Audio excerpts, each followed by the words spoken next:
All right. It is October 10th. Hello, hello, hello. And we are discussing Survivor 43. You know what? I was really starting to doubt our alternating Mondays concept. And then The Amazing Race ended on a to be continued. And I said, you know what? Thank goodness. Because what the hell would we have said? How ridiculous. So tonight, Survivor 43, everything that went on since the premiere. All right, lots to get into. Yeah. So let's let it rip.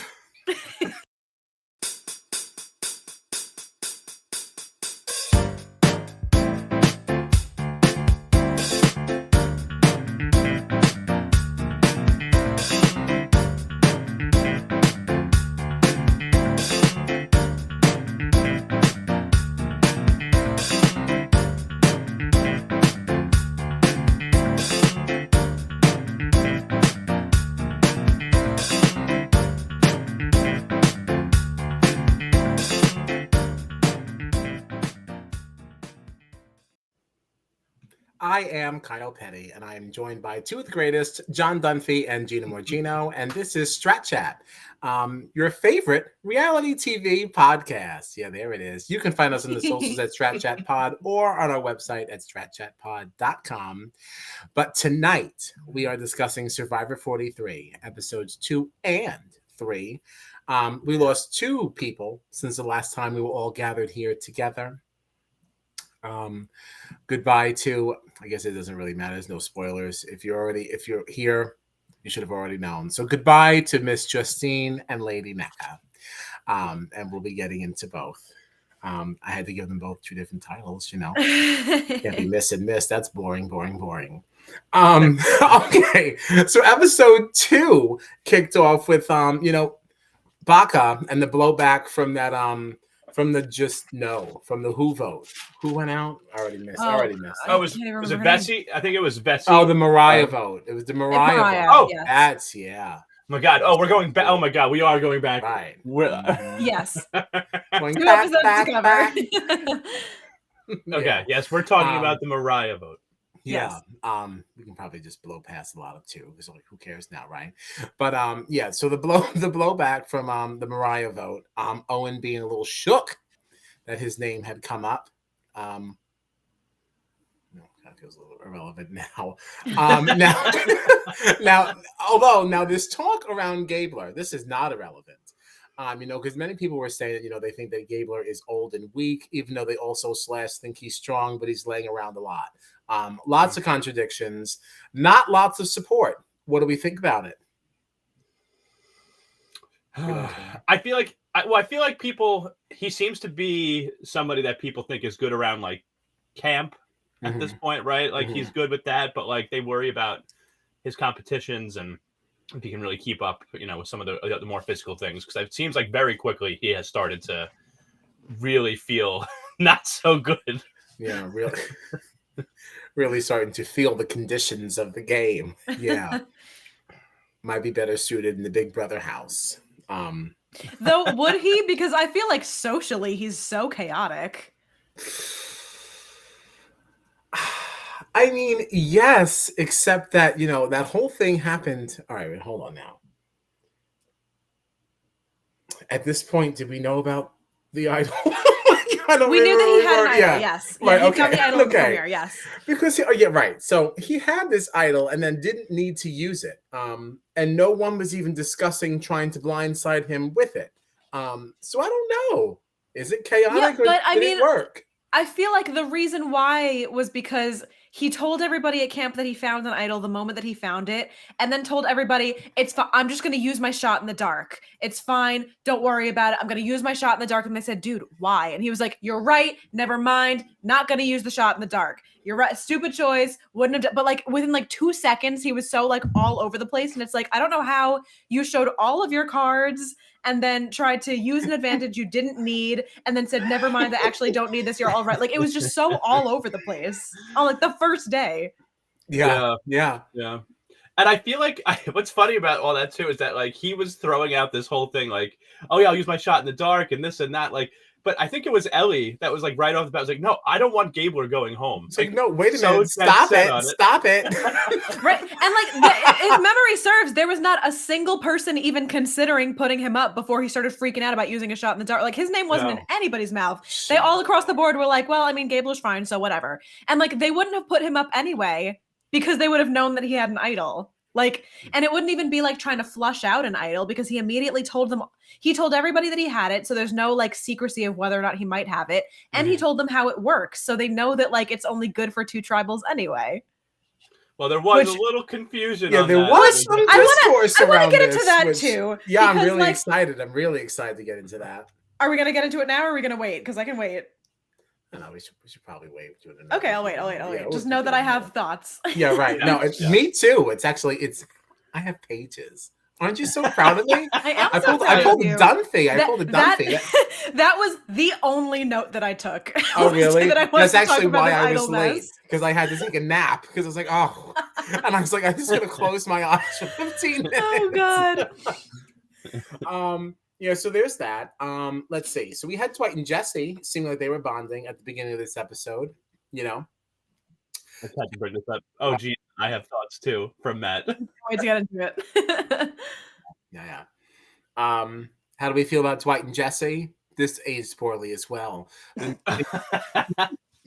in the beginning, it felt good. It felt really right. Good. Yeah. This aged so poorly, so quickly that the marriage formed. The marriage formed in episode 2, and then episode 3 was called "I'll sign the divorce papers." Yep. Yeah. That's how quick this soured. Yeah. And rightfully so. You know what? The marriage shouldn't have happened, though. I don't know that Jesse should have been having this conversation, you know, because Dwight was going off in here. I mean, this isn't quite where the conversation was a little later in the episode, but, you know, they were having the whole episode, having the conversation around how Dwight felt like he was a little powerless because he had no vote. And then Jesse basically said, no, don't worry. You do have a vote because you're voting with me. And then the second he found out that he didn't want to vote in the same way that he wanted to, like that was right out the window. It's like, well, maybe you should have found out exactly what he wanted to do before you made such a grand statement. Yeah. Right. I was like, how are you going off on this with no information? Right. It's like really making rather large promises based on nothing. Yeah. The miseducation of Jesse, some might say. No one said. I just threw it in. No one said. I did it. You're welcome.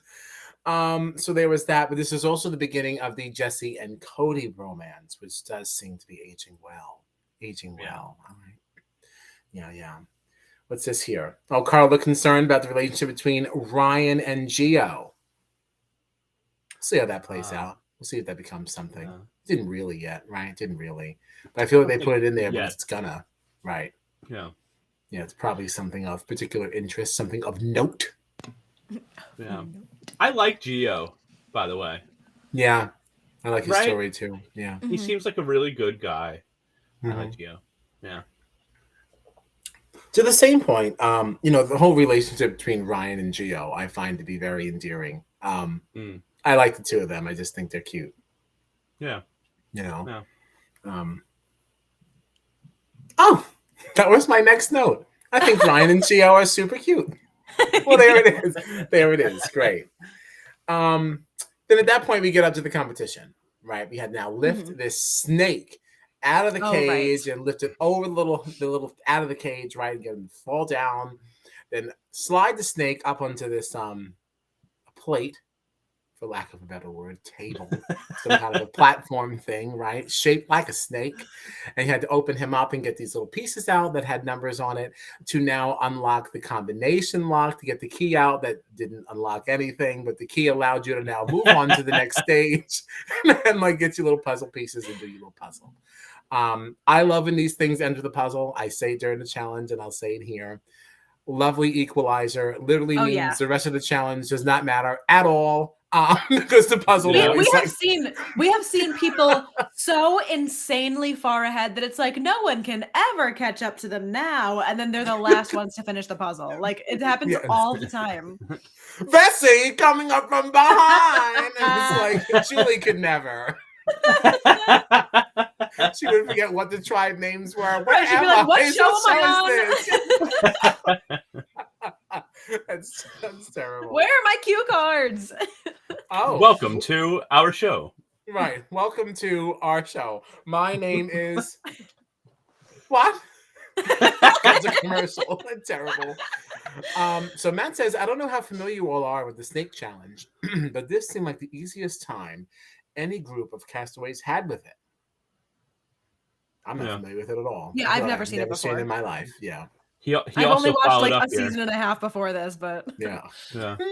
I think they definitely lightened the snake, but it makes sense. This challenge usually happens with bigger tribes. Yeah. I am curious. Do we know what the weight has been previously? Because I'm pretty sure I heard Jeff say during this challenge that this particular like 400 snake, pounds. like 400 pounds. Yeah. So 400 LDS. I will say about the whole bigger tribes thing, I really do not enjoy this. I really would like larger groups. Just saying that there. you prefer bigger tribes? I do. I don't like this 6. So does like it it, yeah. normally start with more people, or is it just 2 tribes instead of 3?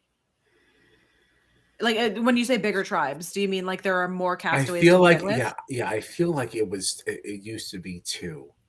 You know, I'll admit that I struggle with this because I confuse a lot of it with Australian. Right. Yeah, so I'm a little hesitant. Everybody to like come. Austra- You don't know what you're talking about. You're right. I don't. So, so don't yell at me. Does Australian has the Australian Survivor that I've seen? I feel like they start with 2 big tribes, right? Like yeah, they start the game even with more people though. Right. If I'm not mistaken. God, yeah. Oh, yeah, here's Matt. Thank you for the information. Typically, there have been 2 starting tribes of 10. I would like that better. I agree. I just feel like I like the idea of being able to have like 3 different groups, you know, within a tribe, all of like 3 or more, you know, rather than like, I feel like we'll get these small tribe of 6 and like maybe they'll break into 2, 2, 2. Or 3 and 3 or something like that, you know, but like it'd be really cool to see a group of 10 and they have a group of 3 over here, a group of 4 over there, a group of 3 over here, and there's more going on. And maybe people in those groups are kind of talking to each other also. Like, and I was gonna say that makes like the double agent thing more interesting. Then I'm working with these 3 people, but then I'm also talking to the only person that's left, you know? Right. Totally. Yeah. 3 types of 6 is not new at all. COVID changed a lot. Well, yeah, I just don't. It just makes it feel like we're already at an accelerated pace. I don't really want to be having these conversations so early, talking about who's a swing vote. There should not be a swing vote so early.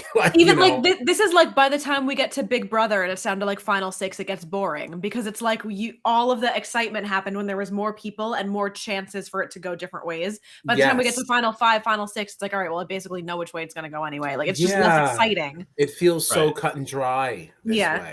Right. Yeah. I don't like to be in like the second week of a game and it's like, all right, well, there's only 5 people left in this tribe and 4 of them already said they want this person out. So yeah, and then it doesn't even matter because one of them doesn't even have a vote. It's like, oh my gosh, we're talking about so few votes so early. Oh my god! Sorry, I think there's a mosquito in here, which is not great. Not prepared for Survivor. Oh no, there's one mosquito. I'm going home. Okay. I just want the tribe swaps to come back, Matt says. I'm getting big Luvu vibes from Coco. It's just not fun seeing one group chilling while everyone else is killing each other. Yeah, I agree. Yeah. And the only swapping that I've actually seen has been in the Australian Survivor. That's the only time I've actually seen the swapping happen. And I remember though that it was always like very, very cool. It always shook the game up. Mm-hmm. See, I can't remember. I can't even say where I've seen the swapping. I just know I've seen it. There's a particular person that I'm thinking of, and I want to see if I can find out who she was. Who she was. As an aside, I saw some random tweet or some Facebook thing. Maybe it was I saw it maybe in Tribe Has Spoken, you know, that Facebook group. Somebody said something wild, talking about how they think that maybe Cassidy is the next Erica. What? Thoughts? Remind me, I'm so sorry. Remind me which one is Cassidy. I'm so there's too many people and I haven't learned their names yet. I'm sorry. Cassidy has like different color hair. That's all I remember about her. Like her hair is 2 different colors. I want And to the see. only reason I remember that is because after the premiere, I said the only thing I know about this girl is that her hair looks weird. That's the only reason that I remember her. I remember you saying that, but I can't see her face. Oh no. Yeah, I'm trying to see. I don't know where I would have. Did I delete those already? Like, where are my pictures of the people? And I made all those little things with their name on we it. have technology. I can just look her up. All right. I'm just very surprised that I wasn't like a little bit more prepared for that. It's a real flaw on my part. Really disappointed in myself for that. Yes. Okay. Yeah, Cassidy. Mm-hmm. That's why I don't remember her name. I've seen her maybe once the whole game. See, Matt co-signs. I could definitely see it. Cassidy said in episode 1 she wanted to play under the radar. We could also get to check in with her every episode. We do. Which I guess that was what happened. Like, that's the thing last season is like, that's why Survivor is so confusing to me. I feel like I never know what's happening because, like, even in Erica's season, it was very like, well, obviously no one from this tribe is winning because we haven't seen them the entire season so far because they just didn't edit Erica into the season at all until her, like, hourglass thing happened. And then even then, we only got to see her sometimes. But, like, for most of the game, we just weren't seeing her. So it was like, oh, we're like, I'm not going to pay attention to that tribe because they're not in any of the tribals. Like, we don't have to, like, we're just not seeing them at all. And I feel like this is a similar situation where, like, because her tribe is not the forefront of what we're, like, focusing on, I just don't see enough of her to know if she's good or bad. Doing anything. Right. And I feel like if you had a longer game with more people, you'd get her involved in some of these conversations. We'd see what she has to say. Her little tribe just keeps winning, so now we don't get to see her at all. Right, because we only focus on the tribes that are going to tribal, but because of that, I'm not seeing any of the campaigning that's happening in that other tribe. Right. But you're also like, you're not doing any campaigning because there's nothing happening because you're never in a position to have to play. You're just. But, like, you're also like, if she is setting herself up in a way that she's like putting herself high in the structure of, like, her tribe, you're not seeing it because we're just not getting them in the edits. Mm-hmm. Yeah. It stinks. Kind of stinks. Like, that's the one good thing about Big Brother live feeds is, like, if, you know, like, we saw even in season, like, in her season, we saw Tiffany barely getting any screen time until the master plan happened. But I was telling you guys, like, no, we want to watch Tiffany. Tiffany's really doing a lot of gaming. And you guys were like, who's Tiffany? We don't see it. Because if you're a casual viewer, you weren't seeing all of the stuff on the feeds that she was doing behind the scenes because her narrative wasn't important to the edit that week. Right. You're right. And Matt says a huge winner sign for Cassidy is she got to narrate James's birthday scene in episode 3. Why not have James do that if they wanted us to remember Cassidy? Sure. I gave no thought to that. See, this is watching Survivor with a different pair of eyes. See? Right. And Big Brother, we're just seeing a hodgepodge of information because no one knows how this is actually going to go. So, so you do feel like you're seeing a little bit more because no one knows what storylines to put their eggs into. Yeah. The storyline being a basket, for that metaphor to work. Okay. Thank you. I think we're all just drawn to different people too, right? Like, we all make different winner picks, and we all, like, there's certain people in the cast that, like, you catch your attention or whatever. Like, and there's big personalities here too. Like, you look at each tribe, like Cody and Jesse are a huge, I feel like part of the Vesey tribe and get a lot of the attention there. And then you've got, like we were talking about earlier, the Ryan and Gio, storyline in Coco, and the whole Gabler thing, and the trying to fool him and say that his idol doesn't work anymore. Like, these are the things that stick out to me. Whereas, like, I wouldn't have even thought of the fact that Cassidy narrated, James's birthday thing. That's not something that I'm necessarily looking for. And I feel like there's a lot of other things going on and a lot of big personalities on the show. So I don't know. Cassidy for me has just kind of fallen to the background for now. Yeah, I literally just asked who she was. Like, and she's the first face you see during our credits. So, yeah, doubly insulting. How dare you? So in this, they were playing for immunity and large and small fishing gear. Okay, and as always, loser loses. They're Flint. Mm-hmm. Okay, so Nneka, not impressing anyone. All right. Noelle PO'd from the side. Nneka, let's go. We need you. Let's go. Get in the game. What was that? Let's go. Get in the game. I don't know what she said verbatim, but that was her tone. And no, she was not pleased. She does seem to stink though. She really looked pretty gassed. Nneka, we need you up here. And she's like, oh. there was a point. Yeah, that was that exact point. Her whole team is dragging this 400-pound snake, and she's all the way in the back with just like a hand on it. And they're like, you got to get up here. And you see her just like walking along the side of it, like exhausted, as everyone else is dragging this thing up the stairs. She's just like slowly walking alongside of it. Yikes. Not a good look for the lady Nneka. But she is aware that she performed poorly, as she did say later on. That's really it for that. So Vesey took the L on that one. So all eyes on Nneka. Yeah. But okay, all right. Can we talk about Ellie? Let's talk about Ellie. I know, sure. I already know. Sorry, Matt. I know you winner pick. Yada yada yada. However. Oh, was that his winner pick? I couldn't remember. Yeah, he came for me on Twitter. Because I think it was on Twitter. I said something sassy, and I got attacked. That's okay. That's all right. Miss Ellie, I don't know what to say about her except that she's annoying me. This comment that she made about Gabler, about how. Oh wait, you have a question here. Yeah, Ellie's sad face. Yeah, well, Ellie's about to get it. But first, are you familiar with Edgic? It has ruined me. I don't know what Edgic is. No. Anyone know what that is? Edgic. No. No. We're not aware. Okay. All right. You're not on board. Ooh, maybe you're in the sidecar. Okay. I have never the seen sidecar. Grace. Yeah. Not totally on board, but still being moved to the same destination.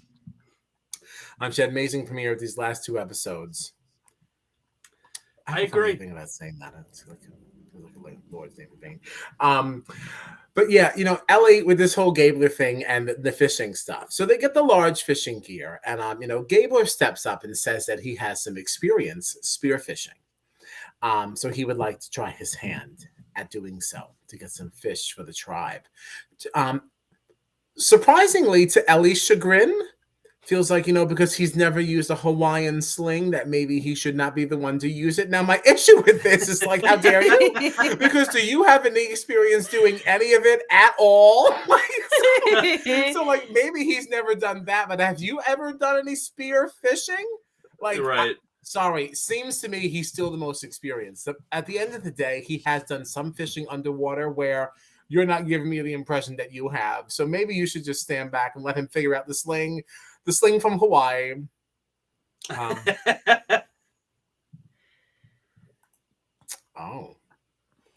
Edgic is edit plus logic. Someone invented it as a way to analyze what story the Survivor editors are telling. People use it as a way to try and decide the winner. Interesting. That is interesting. That is extremely fun and something we would certainly like to employ. I know this is like the one bad thing about us having never really watched Survivor before and not really being involved in like the Survivor side of social media. Like we just don't really, we're not privy to a lot of these conversations. Mm-hmm. Yeah, this is very interesting. And also adds that Erica is what is known as an Edgic breaker. Oh, really? I was under the impression that Erica was talked about a lot last season on socials. Like I thought she was, like... but you couldn't have figured that out from the way that the edit went, I think is the point. Oh, I see. Yeah.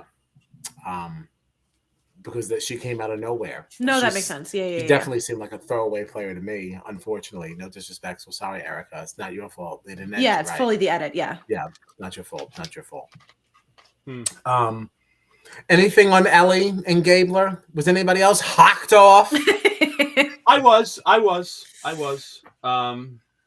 And I'm not thrilled with my winner pick currently, my female winner pick.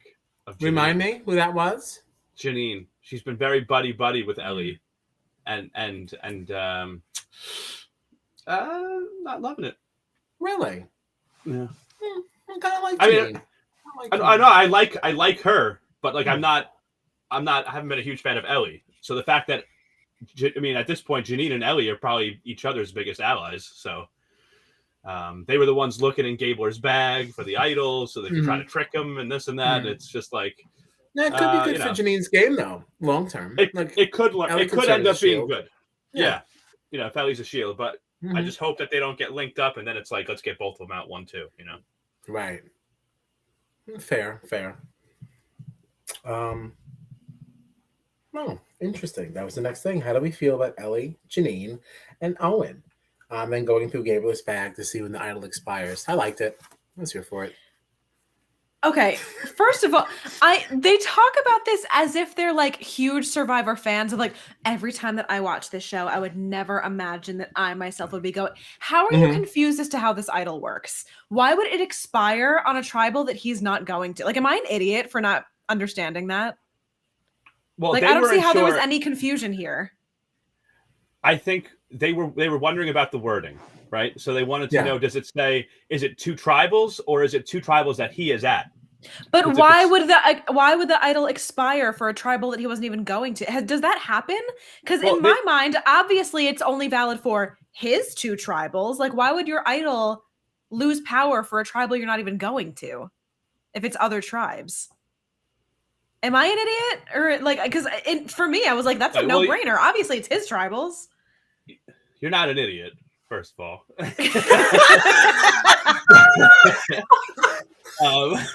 He's like, so much to unpack. Let's start with this first thing. But I guess I don't know. I mean, let's see. That does not happen. Yeah, it doesn't make it doesn't make logical sense of like, here's an idol, here's an immunity idol that's going to keep you safe. You're going to lose it at the next tribal, whether you go or not. But just so you know, like, you have this for like, no, obviously it's to keep him safe for his next 2 tribals. Right. All right. I'm stuck because I hear what you're saying and everything you're saying makes perfect sense. But I also felt that everything they did made perfect sense. It seems completely logical and feasible to me that it very well could have been just the first 2 tribals. I don't know why I feel that way. I cannot say I've ever seen it, but I felt that was completely serviceable in that moment. However, I do completely agree with everything you're saying. I get it. It makes sense. Watching the whole segment, I did get it then. Like, the entire segment, I was like, how are they so stressed out about not understanding how this works? Me, someone who has seen season of Survivor, I'm like, obviously it's his tribals. Why is there any confusion? And then what's his name? Owen was the guy that was with them. Owen was so certain. Like, no, 1,000%. It's just the next 2 tribals. It's over this week. I'm 100% totally dead wrong. He read it and he was like, oh, I guess I'm wrong. But he was just sitting there like, no, don't even. I'm telling you 100%. It's over this week. And it's like, what? I don't know what grounds you're saying that on. Why would that make sense? I don't know. I guess maybe I wonder. Maybe they were thinking like, this is not a normal idol. It's a temporary idol that's very short. So it's just, if you happen to be in the first 2 tribals, you have this to use as an advantage. I don't know though. I'm not saying. That feels ridiculous. Maybe that's where the confusion was. I really don't know though. I really don't know. I thought it seemed perfectly logical. And I would have done the same. I think the only thing that I would have done differently is spoken less about it. I would have just been in that bag immediately. Right. What did you think about what did you think about Owen, like, very clearly trying to play the middle? Like, he didn't look in the bag, but he was there when they looked in it. And like, now he's gonna play dumb when Sammy comes and tells him, like, did you know they looked in Gabler's bag? Like, I just felt like it's so like, I feel like Owen is like the poor man's Omar.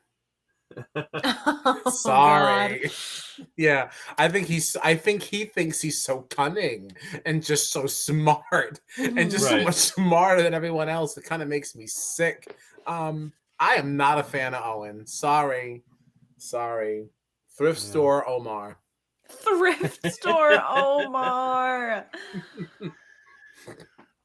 I felt like I liked Owen more, like from the premiere, and haven't as much.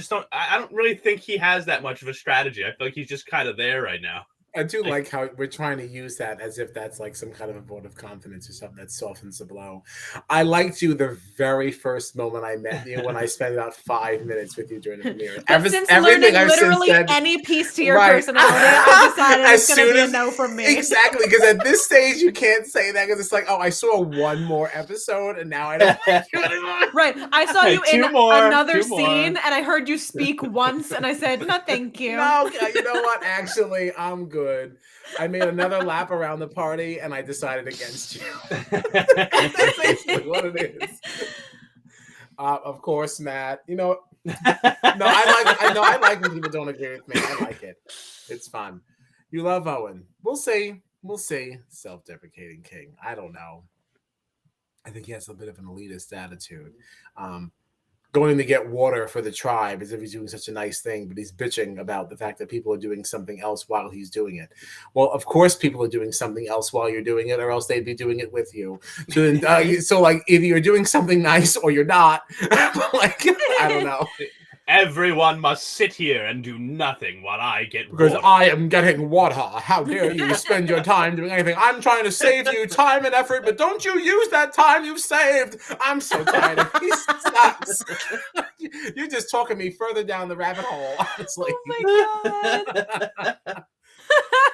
Yeah, so I don't know. I'd like to really strip him of that royalty title you just tried to give him, Matt King. I think not.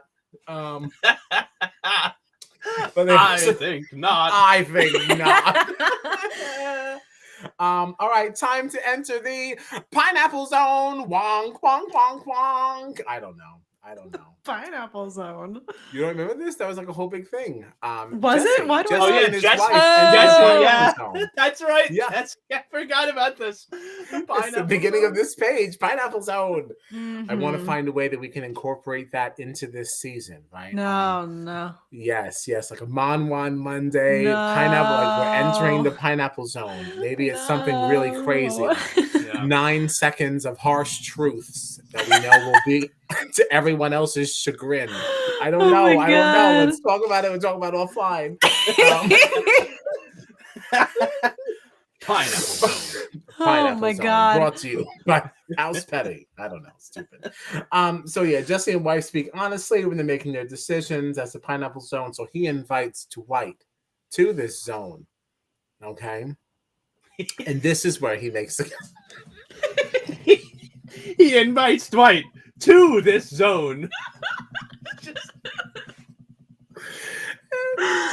This is where it said. Remember, I said this was not the conversation where it happened. This is the conversation where Jesse basically said, stop talking bad about yourself, Dwight. Don't you dare say you don't have a vote. Because as long as I have one, you've got one. I got you. Now what you want to do? Nah, I don't want to do that. So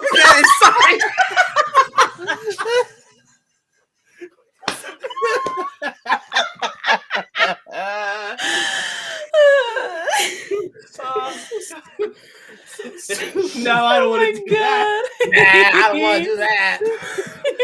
This has been the Pineapple Zone. Pineapple Zone. Welcome. Oh my God. Pineapple Zone. Yeah, but all this was decided, but not before Justine interrupted and got pretty aggressive. Right? She came out of nowhere. It's like, no, I don't trust you. What are you doing? And I was like, what's happening? What am I looking at here? And honestly, it was this conversation that really was the catalyst for her ousting, wasn't it?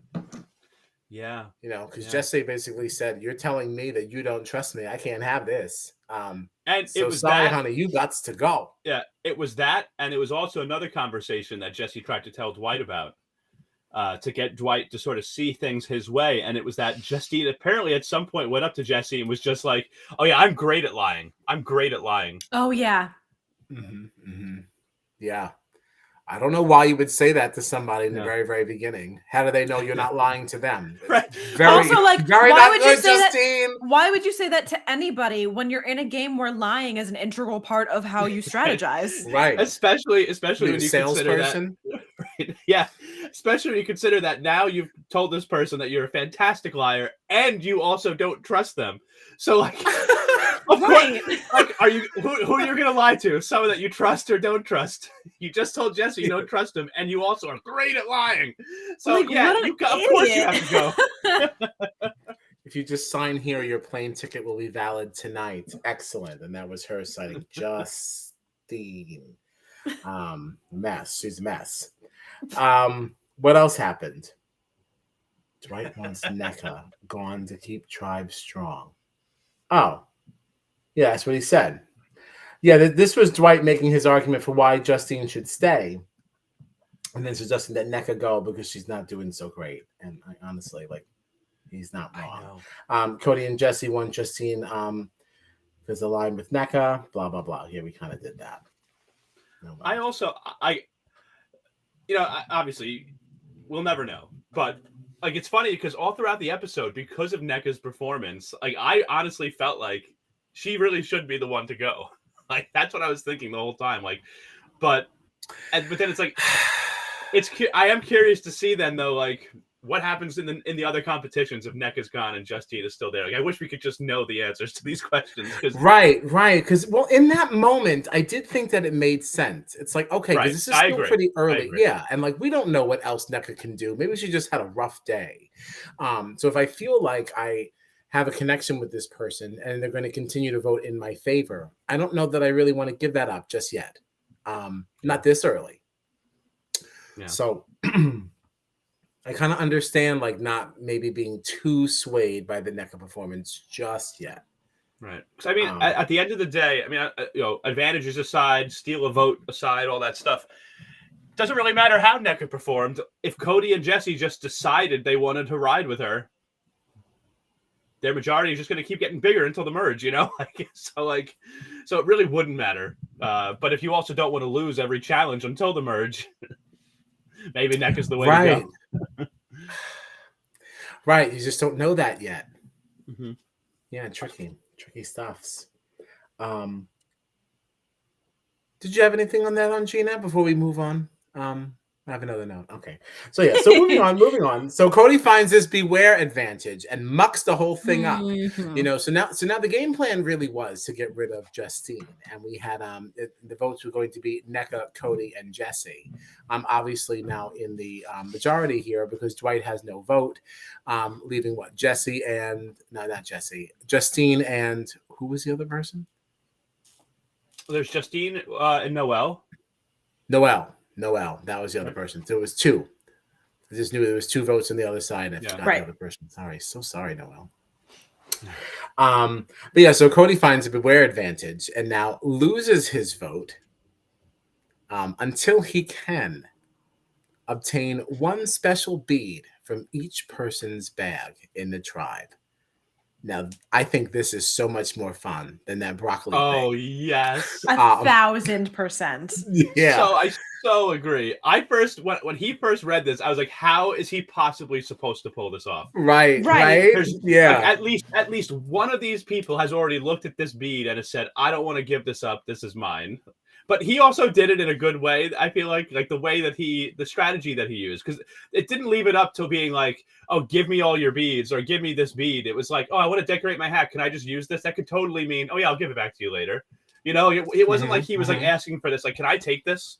Like he was just like, oh, I want to decorate. Like it was so. I thought this was perfect. The fact that he already started to make this Palm From's hat, and then and all that stuff. Like it was just everything worked out perfectly for this.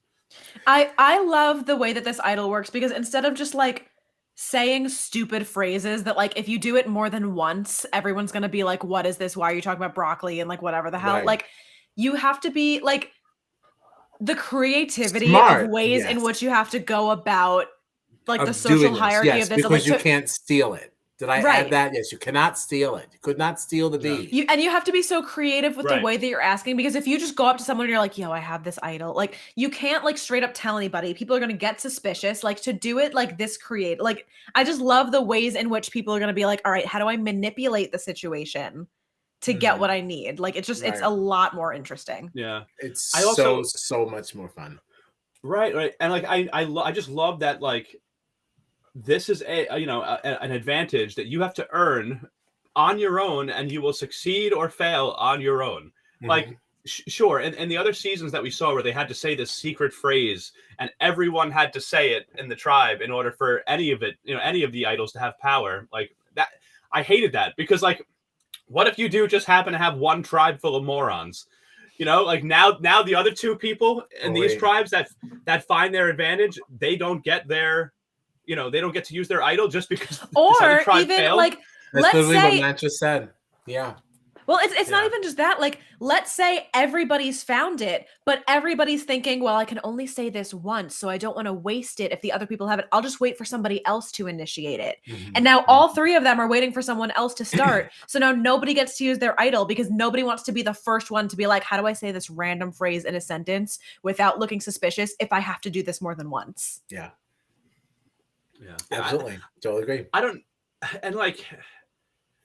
don't know. Maybe if the phrases were different, but all the phrases that they wanted them to say in these other seasons were just so ridiculous. There was no way to work them into like natural conversation. Right. I I don't think there's any variation of this phrase twist that I ever would have liked. But again, like, it's not even just like, said, like, it just sucks. It's just stupid. like, again, like, if you only had to do it one time, fine. You say a weird thing, they're like, what the hell was that? And it's fine. Right. But you heard Xander saying butterflies are dead relatives saying hi like 15 times in the season. It's like, okay, why do you keep talking? You've done this why do now you keep every time saying we've that? seen you. Why do you keep Yeah. saying it? If you Right. have to Just say it like- just Right.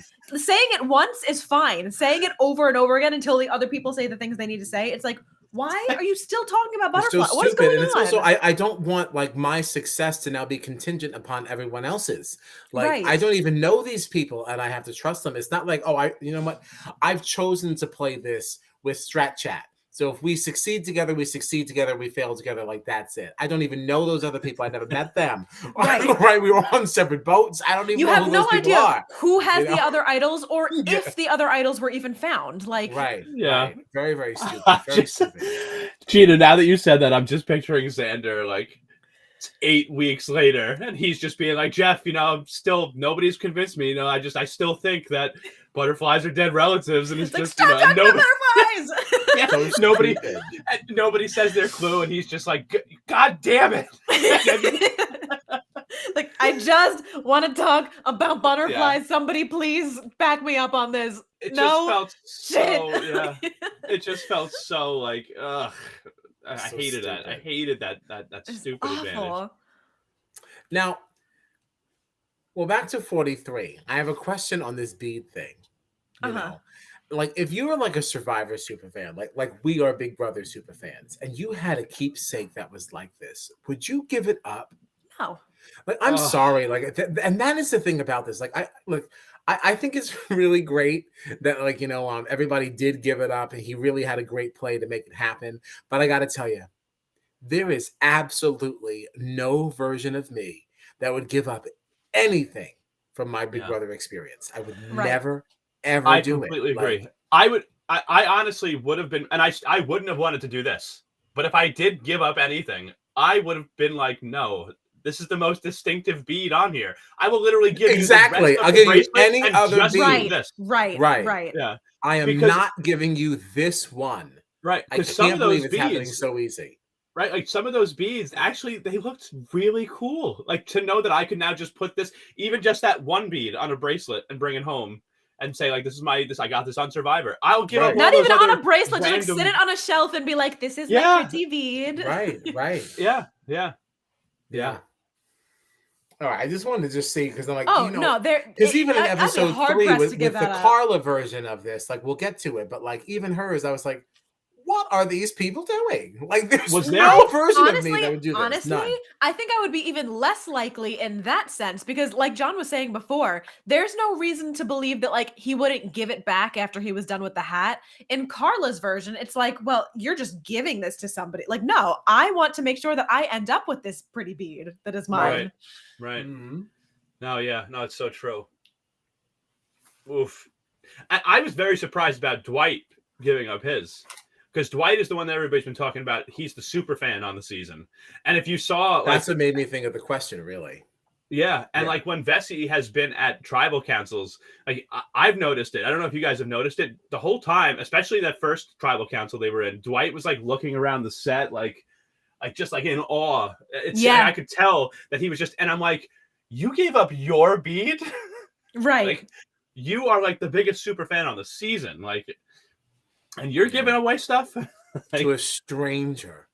Yeah. Yeah. Like, what if they actually ended up going home and Right. they walked out with your bead? I'm like, like, no, wait, like Excuse no me. way. Yeah, right. Can I have Hold the way that on his way to snuff out the torch, I'd be like in the hat, like, hold on, wait a minute, 1 second. Right. And especially at this point in the season, I'd be like, wait a minute, you are pre-jury. You are pre-jury. Right. Get back here. I don't need your vote. You're not that special. Goodbye. Give me my bead back. Give me my bead you back. are actually going home. You're not staying here even after you get voted out. Like, you have to give me my bead back before you get on a plane. Yeah. Sorry. I'm blocking that plane. You're gonna get my bead. But it didn't come to that. Cody was able to secure everyone's beads. He got his vote back. And we saw Miss Justine exit. Torch snuffed. And I will also say, by the way, that really Cody almost owed Nneka in this vote, because I don't know if Noelle would have given up the beads if it wasn't for her. Nneka's the one that asked Noelle when she finally did give it to Cody in the end. So. Right. So thank you to the lady Nneka. Yeah. Thank you. Goodbye, Justine. Goodbye. We barely knew you. Oh wow! Oh my god! Funny. That message literally came in as Kyle was saying. That is just so fucking funny. That's incredible. I told you, it's my boy. I told you. See? Wait, this is Justine's obituary. She liked four-wheelers and lying. Rest well, Angel. Oh my god. Goodbye, Miss Justine. Goodbye. Woo! All right. So now we're moving into episode 3. Dwight, obviously, not pleased with Cody, Jesse, and Nneka. Hey, can I also just say one thing about Dwight, actually? You say because it. because like I totally agree with you. Jesse was definitely he should not have been like walking around the island with Dwight being like, "You're my wife. My vote is your vote. Whatever you want to do." But at the end of the day, I did get a little tired of Dwight into episode 3 now being like, last tribal, Jesse said that he was, my vote was his vote and he voted a different way. And, it's all on him. It's all on him. And I'm like, all right, well, you didn't even have a vote. So calm down now. You have the right to be upset. Jesse said you were his wife and you would vote together and blah, blah, blah. Clearly you had a disagreement. And at the end of the day, you lost because you had no vote. So shut up now. Well, right. But I mean, part of your justification for, why you're miffed about this was really centered around the fact that you said, going into episode 3. I mean, that's how episode 2 ended. Like, when else is he supposed to go? I know. I know. If he's annoyed, this is his time for it. I hear you. I do. I agree. I hear you. But it was just funny because it felt like all episode. It almost made me feel like they talked so much about how Jesse's vote was Dwight's vote. They talked about it so much in episode 2 that like it was guaranteed to not work out in that way. So by the time I started episode 3, right? So by the time I started episode 3, which like I watched episodes 2 and 3 back to back because we had Amazing Race last week. So like watching all of episode 2 and hearing it and then immediately starting episode 3 and Dwight being like, Jesse didn't vote the way I wanted. I was like, you should have had a vote then. Like it just felt like I was like, we're still on this. It's just like how it felt to me. Aw. So I don't know. That was all it. right. I laughed. It really just made me chuckle more than anything. But I was like, yeah, it's funny. It's an interesting question here. The answer is no from me anyway. Did any of you figure out the vote count in episode 2. Why did Justine and Noelle try to split the votes? I don't think they even touched on it in episode 3. I can't say that I noticed this. Me either. I did. I was because Cody got a vote. So 3 people voted Justine. One person voted Nneka, and 1 person voted Cody. So it was just surprising. It was like nobody was talking about voting Cody out prior to the tribal from any of the footage that I saw. All that I heard was that everybody was deciding between Justine and Nneka. So it was just odd. It was like, if you want to have any shot of saving like Justine, why would you guys split your vote? It made it feel like Justine and Noelle, who were like super tight, right? Like they were a duo. You would think they'd be voting together. Yeah. But they voted in different directions, and then it made it even harder to then save Justine. You know what I mean? It was just, I don't know. It's very strange. Yeah, I guess I don't get that either. I don't know that I noticed that. I for sure didn't notice it. Yeah, I don't. Yes, Matt's right. I had it backwards. I think Justine voted Cody, Noelle voted Nneka. I think I just said it backwards, but I didn't get this at all either. You would think that they'd be going in with like a unified. This is who we're targeting. Unless they were just concerned that somebody had an idol. And they were trying to make sure that it wasn't one of them. Yeah. I don't know. I guess. Yeah. No. I can't say that, now that I watch it like live, I find that I'm usually talking to Tommy and things like that during the vote count. Like I'm not actually looking at it. Yeah. So I kind of don't give it as much thought. It's not even so much like the vote count. It's that like, because even like the vote count, you see what the votes are, and then like at the end they show like who voted what. It is. Right. I never pay attention to that, and I should. But like by that time, like the credits are rolling, and I'm like writing stuff down, and I'm doing other stuff. I've never really paid attention to who voted where. Not good. The first 2 episodes I did. The 3rd episode I did not because I felt like it was pretty straightforward. So that's that. Let's see. Yeah. So let's get into this thing. We're back to Gabler and this idol and this whole thing about whether or not it's still valid. Yay, nay. So I thought, I wanted to know what you thought about the attempt to get Gabler to believe now that his idol was void. Yeah, because the person with the idol would never in a million years know how it worked. Right. Like, why do you think this person is so stupid that they don't even get it? It's like, really... even if it was a stupid player, like if you have an advantage like that, you have read that paper like 15 times to make sure you fully understand the rules of the thing you have. No, if you don't understand a single other thing in the game, you know how your idol works. Right. Especially because you have nothing else in this place to read or do. Like, why? Right. Well, think about it too. Yeah. He can literally take this out at any time, in any place he wants. It's not a secret to anyone. He could literally walk over to his bag in front of the whole tribe and just say, "Oh, I just felt like reading this again." He could literally just do that in front of everybody and not have to worry about anything. And you don't think this guy knows what it says on that piece of paper? He's probably saying it in his head over and over again. I was watching this like, in what world is this the strategy that they are going with? I'm just going to convince you that the idol you have works differently than you think it works. What do you mean? What do you mean? It's really...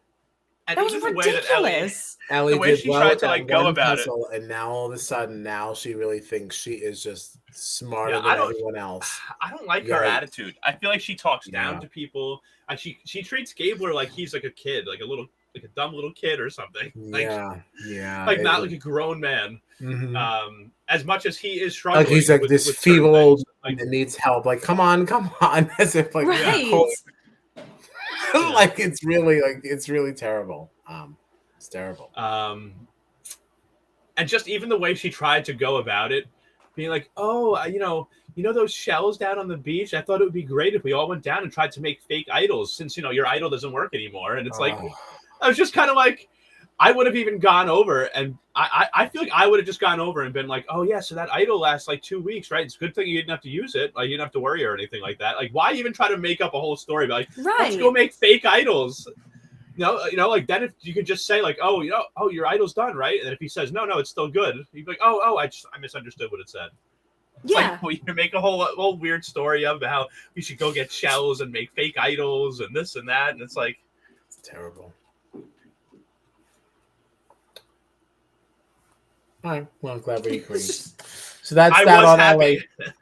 LA. Because of like that whole thing though, I was happy when she then went running down the beach to Janine. It was like Gabler doesn't know his idol still works.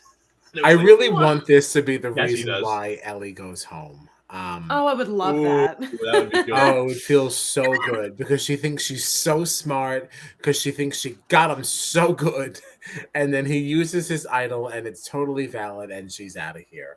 Mm-hmm. Matt says Baka really living up to their Japanese name state. Didn't we hear something about that? It means like trash. We talked about it. It means idiot. Oh, okay. Trash or poop. Yeah, we talked about that on the first episode. Yeah, I was like, wait, that sounds oddly familiar, but I don't know why. Okay, all right. I think Matt brought it up actually. I feel like it would really be nice to me if Ellie had the same type of moment that I think it was the name Liana in Survivor 41. Yes. When she thought she was going to get Xander's idol. Oh, the knowledge is power. Ooh. Yes. Like if we got a moment like that, like but with Ellie in a tribal during Survivor 43 here, that would be fun. She played it and was like, I'm going to take your idol. And he said, oh, the fake one? Here you go. Yeah. She looked like a moron. She's like, ow. So good. So Carla finds an advantage and then she puts it back. Yeah, I was very confused about that. Yeah, what did you think about that? Smart, I don't see what the benefit is of putting it back. I guess if you're nervous about losing your vote or something like that. Right. Because I mean, that certainly would have changed the course of things for Cody. Had he just put it back and we found it after the vote, you would have had all this extra time to now find your little beads. Yes, but see, now here's my question. If you find it, do you have to open, like, can you just have it and not open it? Mm-hmm. Because then why wouldn't you do that? You mean have it and hold it? If you don't open it, you have to put it back. Yeah, if you don't open it, I think you have to put it back. Because I was going to say, if she took it and just like hid it under like a rock somewhere where it's like, all right, well, I know that that's where that is. And it's like under my stuff. And then like I can like pull it up later and then see what I have to do.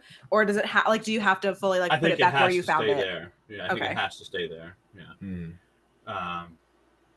That makes a little more sense to me then. I was like, why don't you just like keep it somewhere until you're ready to see what it says? And you hide it somewhere else. Right. And then, now once I'm ready to give up my vote, right. Then I'll open it. Yeah, no, I think once it's been rustled and it's essentially in your possession, and by hiding it would make it now in your possession if you didn't open it. That makes more sense then. Yeah, I'd have to assume. I mean, I guess I don't totally like. Right, I could argue either side of this now. Yeah, because I like this one. Let's say that like, you've watched the last couple of seasons and you see a beware advantage, and you're like, am I gonna have to say a dumb saying in front of everybody for the next 3 weeks, and they're gonna know what this is? You know what I mean? Like, you don't know what's in there. The only way you can find out what's in there is if you open it, and then you have to do it. Right. So like, I can understand being a little hesitant. But I feel like at the end of the day, I would take it and open it because, okay, maybe I can't actually get this idol and succeed, but by taking it, even if I fail, I've kept it out of the hands of somebody else. Yeah. Mm-hmm. So I think that I would have to take it and open it, right? Regardless. And I think that's where I land too. Like, even if I don't get to do the thing correctly, and I like it expires, and then I don't have the idol, I know that nobody else has it. Right. Yeah. I've stopped somebody. Yeah. Matt has an interesting comment. I'm going to play a little devil's advocate and say, I hope Ellie sticks around to be the villain of the season. I think she'll be blindsided in a satisfying way. Okay. I'm here. I'd be here for it, as long as she does get that blind side that she deserves. Right. Because I do feel like Matt could be trying to use us to send out more positive vibes, more positive juju. Yes, to kind of keep Ellie around, and then Ellie stays, and then you have the faith in her that she'll be able to weasel her way out of things if she stays too late in the game. So I am withholding my positive vibes, withholding my positive jujus, because I do not want that to happen. But yes, it could be interesting. I just don't trust that will happen because I do think she's smart. I don't like her attitude around her smartness, but I do think she's smart.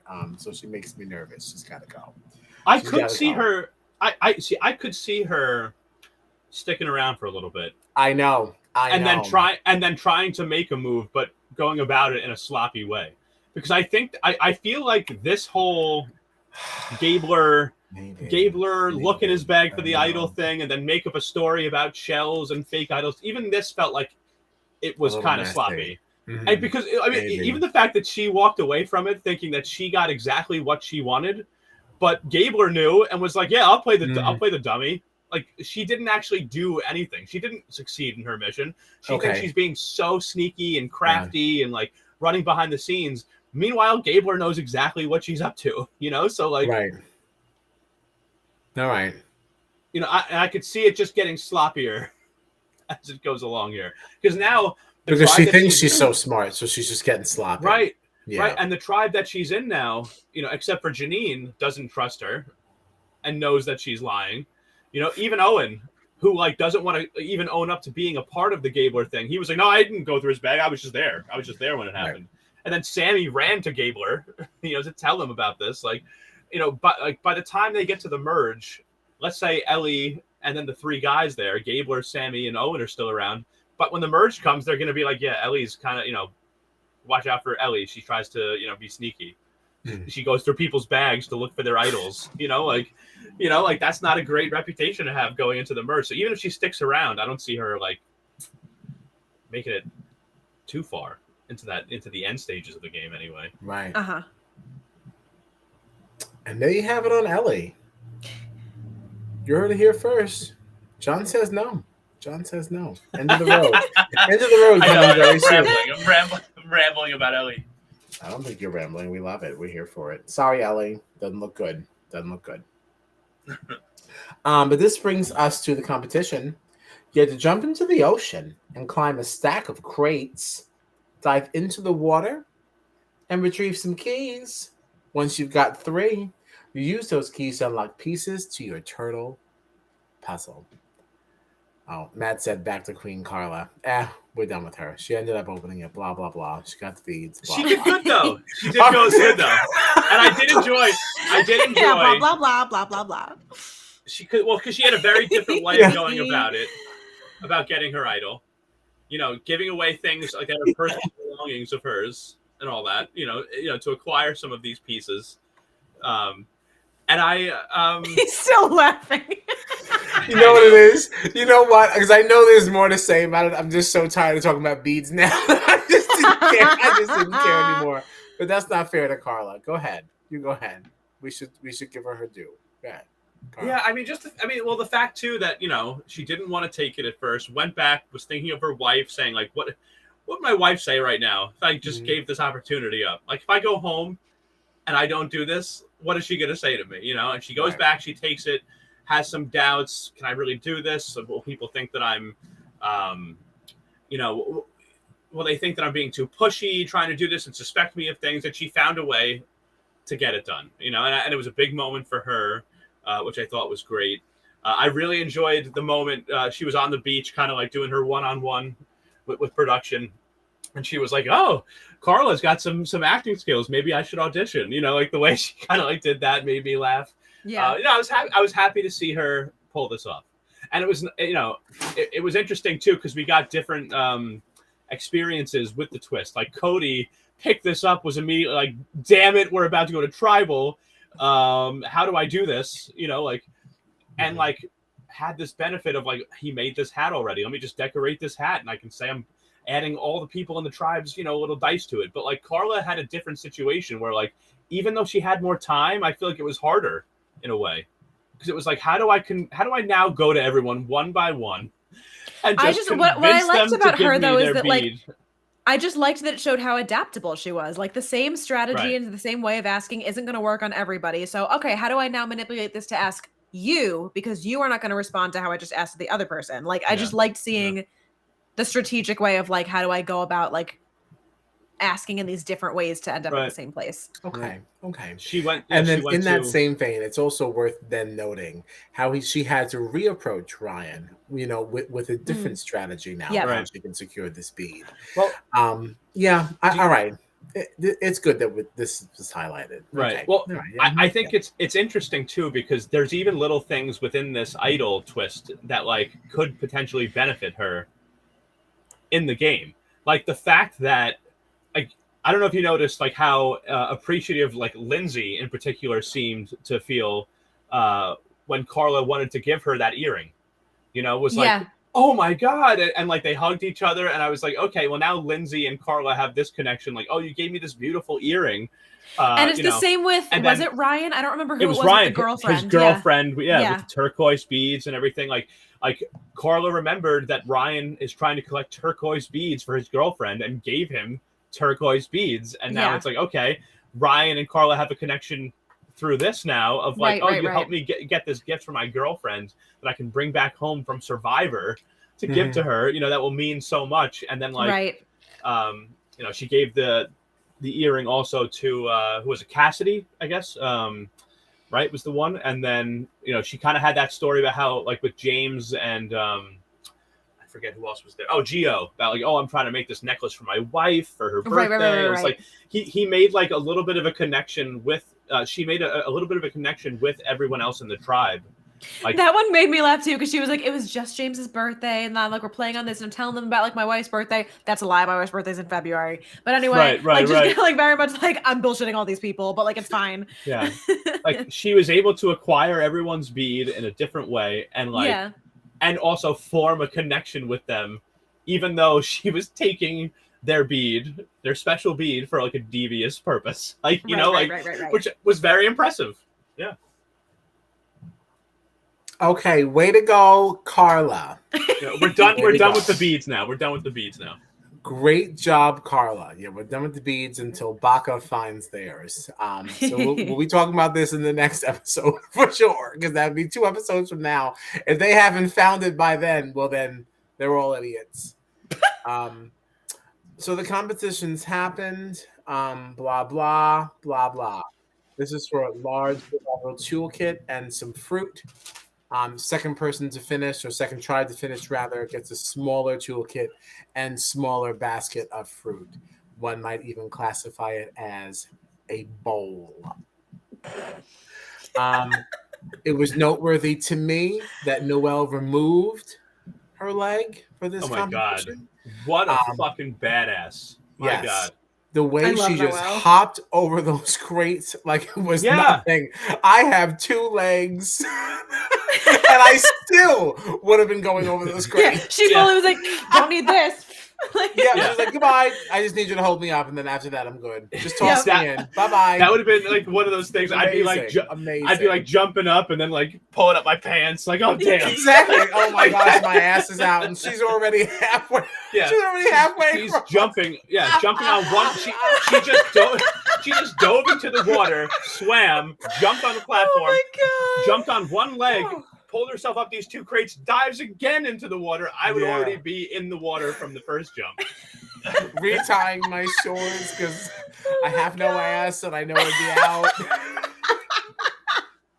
Damn. Yeah, she is really something else. Yeah. What did I write here? Nneka on yet another puzzle. Yeah. Ooh. Why do we keep putting her on these? It seems that she has been like specifically asking to be the puzzle queen. She must be. But for queen. Why? I don't know. I can't tell you. Why come? But for why? Yeah. This did not bode well for her. Which led to now Cody and Jesse talking about how much they like Nneka, but she failed in the challenge again. Which yes, she did. Yes, Yeah. she did. And at some point, you do just have to like say, we can't go to tribal every single night. Julie Chen, Yep. Big Brother. Oh God. Oh no. Ooh, the audio onlys didn't get that. No, they didn't. No, they didn't.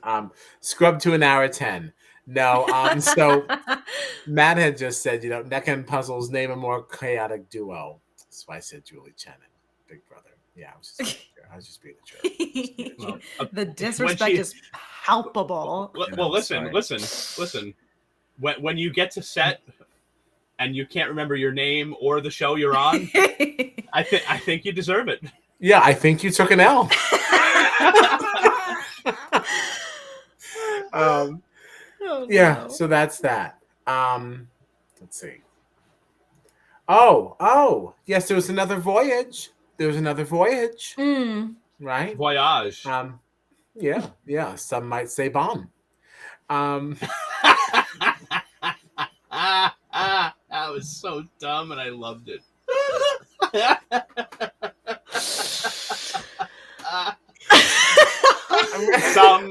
Some might say Bond. It's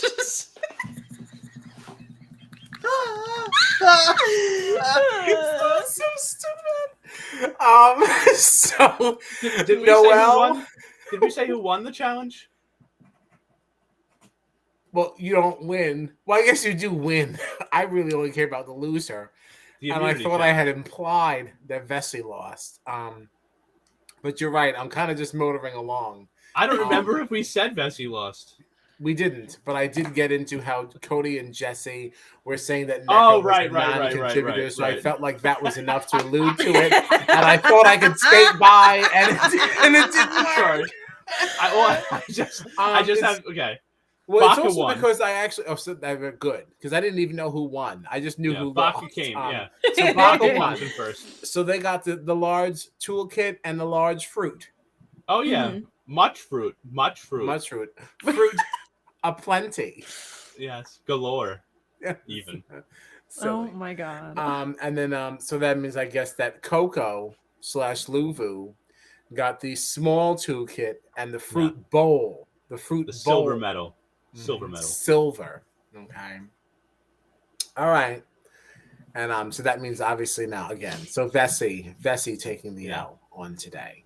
Took an early lead and dropped due to the negligence, the arguable ineptitude of the Lady Nneka, much to the chagrin of the rest of the tribe. But now we had another voyage. Okay, it was Noel from Vesey, Owen from Baca, and James from Coco. They won on the secret voyage. To where they can risk their vote and play this little game that I still don't fully understand. Still don't totally get this one, but this one was easy, pretty much straightforward. The boys in a bonding experience with Miss Noel said, sounds like you really need this advantage more than we do. We want to make sure we retain our right to vote. So we are not going to risk it. Also showing you some good faith that hopefully, I got the feeling that this was paying it forward for some good feelings, good vibes and good jujus post-merge, an investment in our future, investment to tomorrow. I thought this was brilliant on like everyone's part. All three of them. Just like the fact that Noel came out and said, like, if you guys want to throw me a bone, like I need a break. I was on the wrong side of the vote last tribal. And now I have to go to tribal again tonight. I would love to take any advantage that I could possibly get out of this. And when we get to the merge, if we're all still here, I got you. You know what I mean? Like the fact that she just came out and was super honest about it.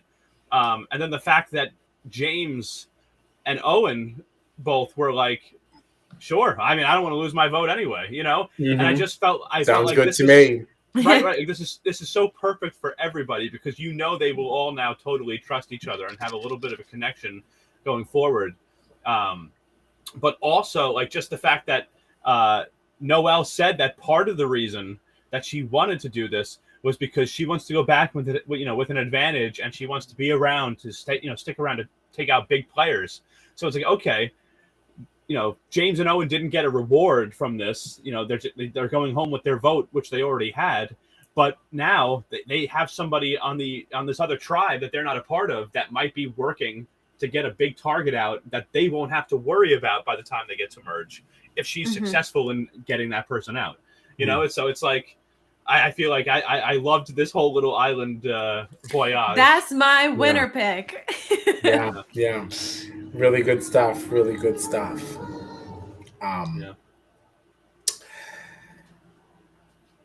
So that was that.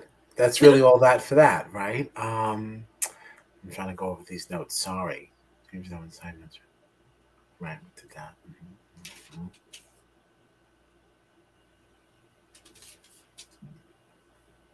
Okay. So what did you think of the advantage that Noelle got now? She gets to steal a vote and then cast that vote. Fun, right? Fun? Yeah, absolutely. Yeah. Absolutely. Yeah. And honestly, it makes me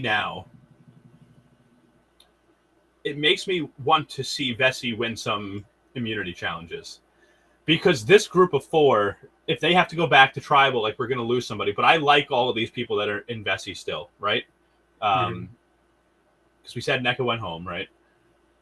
Yeah. So we've got Dwight, we've got Noelle, who are kind of duoed up. We've got Cody and Jesse, who are duoed up. So obviously they're going to take shots at each other if they have to go back to tribal. But I'd rather them not have to go back to tribal because I kind of like these 4. And I don't want to lose any of them yet. And I think they could all have interesting stories by the time we get to the merge.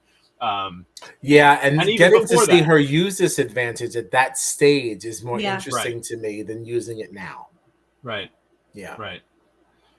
So I'm glad that she has this advantage, and I'm, I hope that she uses it well. I just don't want it to have to be used in the next couple episodes. I don't want to be talking. By the time we're talking about Survivor next time, I want Noelle to still have this advantage in her pocket. Right. This is an interesting question, and I'm really glad it came up because, like, the vote count here was interesting because Noelle did not use it in this tribal, which I thought was an interesting decision. So he says, would you have used the vote steal that night to 100% ensure Jesse and Cody aren't fucking you over? Or would you have saved it like Noelle did? And this is a hard one. I don't know because the edit leaves out so much. Based on what we saw, I can't really justify Noelle feeling confident enough to have not used it. She clearly did feel that way, and she was correct. So that leads me to believe that there were things that went on that we did not see. But from what I saw, I don't know. I don't really know that you can really make a case for that. Because, again, you were on the wrong side of it the last time. So why wouldn't you just be the next one to go? I don't know if she should have felt as confident as she did that she didn't need to use it. Right. But if she did use it, I would have hoped that Nneka did not go home tonight. If she did use it, I was hoping to see Jesse or Cody go home because you would have had the votes. Not that I really want Jesse or Cody to leave, but if Noelle is going to use it, I want to see it used in a big way. And if you steal Cody or Jesse's votes, right, you now have your vote to cast. You have whoever's vote you stole, you can cast their vote, and then you and Dwight are working together. So you've got 3 votes there now. So you could take out a Cody or a Jesse if you want to use it in this tribal that we're talking about, So I feel like, but I don't think it's time to take either Cody or Jesse out if you're Noelle. So I feel like, Nneka's the obvious choice. Maybe Noelle had enough time back at camp to see that, like, people were feeling that. Obviously, Dwight wanted to get Nneka out in the first eviction we were talking about tonight. So you had Dwight's vote. So I feel like if you can get any sense of confidence from Jesse or Cody that they're willing to vote out Nneka, like, just do it, right? Like, and don't waste your steal a vote yet. Yeah. I agree with it. I just I think I still would have been scared. I think I would have used it. Again, like you said though, it's just so hard to know Yeah, but I just based on the even edit. Yeah. but even my paranoia, like I don't see a situation where I wouldn't have used it though. Would you be okay with using it though, and then only Nneka goes home? Because I feel like if I'm using this now, I've got some power here now. Would I be okay with it? No, I guess no, but after seeing how it went out, no, I guess I wouldn't be, but like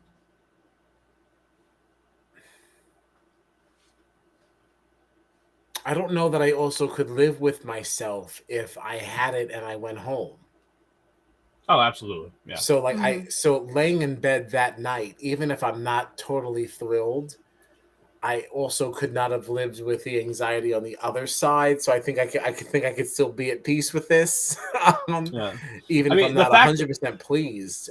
Honestly, the fact that she went on this voyage and was like, pleading with the other tribe members, saying like throw me a bone and I got you later, makes me feel like she probably would have used it tonight. I keep saying tonight. This episode was last week. Yeah. But I feel like when like the way that she was pleading for the other tribe members to throw her a bone makes me feel like she would have used it in this tribal if she didn't get some sort of reassurance. I feel like by the time she got back to camp, she must have heard from like Cody and Jesse and Dwight that they were all voting Nneka out, because right. I mean, we saw that separate conversation from Cody and Jesse that they were saying like, yeah, we hitched our wagon to Nneka, but this isn't working. Like, she's not performing well. Like, we have to send her out. So my guess is that there was some conversation once, once Noelle got back to camp that we didn't see, where like the other members of the tribe must have reassured her that, Nneka's going home. Right, because she also was gone the entire time, and that's usually like a negative thing, to be so removed for such an extended period of time. So like to be able to come back from this voyage and still feel that confident, there were definitely conversations we didn't. There had to have been, yeah. I gotta say, I love the commitment to Voyage. It has not been said correctly since the first time. No, it has been said correctly every time. What are you saying? Yeah, what are you saying? This is our thing now. Sorry. Right. It's giving Jasmine. Some would say Bon. Yes, we need it at least once. All right, so that's it for Survivor 43, huh? I don't know much from the next Dawn. I didn't watch it. Yeah, I watched it. But I saw it. I don't really remember much. But goodbye, Nneka. Goodbye, Nneka. Thank you for your contributions to this season. This upcoming week, the Challenge 38 finally premieres. Oh, wait, we have a cat. Up, hold on. Apparently we missed a great next song. No, I saw it, but I don't remember things. I actively don't watch them, so I don't watch them on purpose. Oh, that's right. That's right. Matt says there's tribe stealing from other tribes. Drama abound. Yes, thank you, Matt. I do. I remember this from previous seasons. This stealing of stuff. It's nasty. It's a very uncomfortable thing to watch. I'm happy it's back. I have to say also, just Matt, we appreciate you. Thank you for moments like this tribe stealing, keeping us, on our game. Thank you. Very, very much appreciated. Thank you. Thank you. Oh, also, I think it's also worth noting that means because the Challenge 38 is premiering on Wednesday, there will be no live tweeting of Survivor from the pod account, unfortunately. We'll be live tweeting Challenge 38. Yes, it is the flagship show. Is it a 2-hour? I have no idea. I I just knew my whole night was going to be around the challenge, so I was just like, I'm just asking because I'm gonna have to watch it on Thursday, so I just need to know how much time I'm carving out. that's interesting. Let's check. I'm gonna Carve check. everything out. Carve it all out. Philo. All night. Philo is what I use to watch the challenge on MTV. If you're a T-Mobile subscriber, you get your first year of Philo, $10 off per month. All right, so you're spending only $15 a month for multiple profiles and unlimited DVR.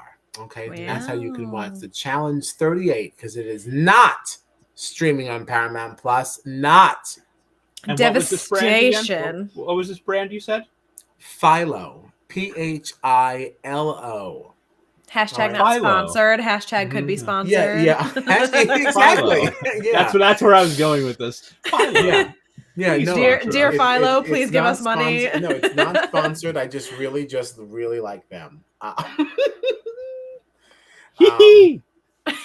But I'm also not super familiar with the phone app, so bear with me as I navigate through here, trying to find out what time this is actually on. I just set it up to tape, and that was it. That was enough to me. 8 p.m. No, it's 1 hour. It's an hour. Okay. Yeah. I would like to join everyone for live tweeting for Amazing Race. People were not thrilled with me when I was tweeting last week. I want to ask so bad, but I still haven't watched the episode yet. Yeah, people just did not like. So I won't say things. We're talking about the Amazing Race next week anyway. It'll give me a chance to really respond to all of you naysayers. We got to everybody tomorrow. No one else said anything, but some people were pretty hot about some stuff. Yeah, some people were pretty wild. I gotta say. Some people. I'm really excited to hear what it's about. Yeah, some people really came for me. I did not know the Amazing Race fandom was so crazy. Yeah. And honestly, it makes me so excited to be in it. I love it. This is really even we got included on that blog post. I didn't realize there were that many podcasts about Amazing Race. Right, and we were in the middle. We were in the middle of the pack. So middle of the pack. That's so fun. I had no idea there was a vocal fan base for this show. It's very fun. Very fun. I'm really happy to be in the conversation. So yeah, I'm happy that the challenge is only an hour because part of the zeitgeist. Yes, I love it. I love it. It's one of my favorite things to say. Oh wait a minute. Yeah. Matt says, first the Sarastans. Who do you piss off now? Oh god, I was so certain we were gonna get the Sarastans upset again after our challenge. Yeah, no, nobody cared. I think maybe even the Sarastans are annoyed with her after all that. I will say that I pissed off the Amazing Racers. And it was really around Claire and Derek that. Really mom and dad. Yeah, but it was really at its core, it was really in defense of Claire. Right. This whole thing was ridiculous, honestly. Yeah, I really think the way that people came at me was really really rough. I was like, wow. The response was ridiculous. That's okay. That's all right. Listen, I take passion. Oh yeah, no, we talked about this. Yeah, these fans are very passionate. We see it. Okay, we see it. But just chill out. Yeah, I said to some of them, I said, "Hey, relax." I said, "This is interesting. Thank you for your response, and I receive it." I said, "Please understand, I'm new. So you're teaching me. Yes, this is strategy. I don't know this." I said, "So thank you." I also, I have to say, and maybe I should be saving this for the Amazing Race, stream that we're gonna do next. Well, I mean, listen, it is Mondays. But I just have to say, lineup.